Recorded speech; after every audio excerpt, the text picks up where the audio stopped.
ஓப்போல ஒரு பவர்ஃபுல்லான கேமரா இருக்கிற மாதிரி ஒரு மாடல் வாங்கணுன்றீங்களா?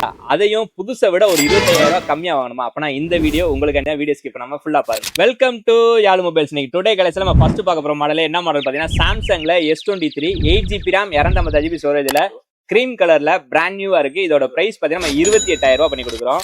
நெக்ஸ்ட் மாடல் பாத்தீங்கன்னா ஐக்யூல 12 ஒரு 16GB ரேம்ல 512GB ஸ்டோரேஜ்ல வித் வேரண்டியோட பாக்ஸ் ஃபுல் கிட்டோட இருக்கு. இதோட பிரைஸ் பாத்தீங்கன்னா நம்ம 42,000 பண்ணி கொடுக்குறோம். இன்ஃபினிக்ஸ்ல ஒரு 15,000 பட்ஜெட்ல ஒரு பிரீமியமான மாடல் வாங்கணும், அதுவும் எட்ஜ் டிஸ்பிளேயோட அப்படின்னா இந்த மாடல் நீங்க தாராளமா வாங்கலாம். Infinix note 40 pro 8GB RAM plus 8GB RAM virtual ரேமோட 256GB ஸ்டோரேஜ்ல கிரீன் கலர்ல பாக்ஸ் ஃபுல் கிட்டோட இருக்குது. ஓப்போல ஒரு ஆசல் பிளேட் கேமரா கொலாபரேஷனோட ஒரு போன் வாங்கணும்ன்றீங்கன்னா இந்த மாடலை நீங்க தாராளமா வாங்கலாம். ஓப்போ ஃபைண்ட் X8 ஒரு காம்பாக்டான மாடல் 12GB ரேம்ல 256GB ஸ்டோரேஜ்ல இன்னொரு 10 மாசம் வேரண்டியோட பிராண்ட் நியூவா நம்ம உங்களுக்கு கொடுக்குற பிரைஸ் பாத்தீங்கன்னா வெறும் 45,000 பண்ணி கொடுக்குறோம். கிட்டத்தட்ட 20,000 டிஸ்கவுண்ட்ல கொடுக்குறோம். இந்த மாதிரி லேட்டஸ்ட் மொபைல லோயஸ்ட் பிரைஸ் ஆகணும் அப்படின்னா நம்ம ஐடியா மறக்காம ஃபாலோ பண்ணி அப்போ ஒரு அப்டேட் ரெகுலரா வந்துகிட்டே இருக்கும். நம்ம ரெகுலர் சப்போர்ட் பண்ணிட்டே இருங்க. தேங்க்ஸ் ஃபார் வாட்சிங்.